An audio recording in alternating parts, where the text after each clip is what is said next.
ভাবলাম ছাতু খেয়ে জামা কাপড়গুলো মিলতে যাব, কিন্তু তার আগে ভাবলাম না, গরুর জন্য খাবারটা রেডি করে যাই, তারপরে খাবার ঠান্ডা হতে হতে আমার জামা কাপড়টাও মেলা হয়ে যাবে, আমাকে আমি খাইয়ে দিতে পারবো এসে।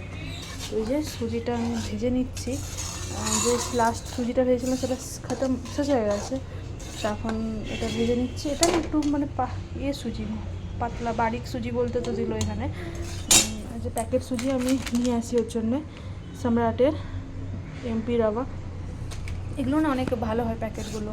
আর লুজ হলে বর্ষাকাল তো লুজ হলে তো খারাপই হয়ে যায়, বেশি দিন থাকেও না, সেই জন্য আমি ভালো করে ভেজে রাখবো, একটু লাল লাল করে ভেজে ফেলবো ওটাকে। আর যে গুলো এখানে কী দেখতে পেয়েছি ভগবান জানে, এতগুলো জামা কাপড় এখনও মিলতে হবে শুকনো করার জন্য।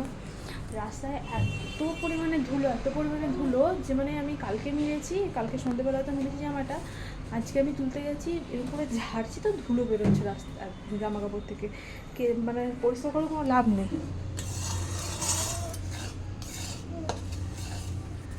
চলুন এটা ভেজে ফেলি, তারপর দেখা হচ্ছে।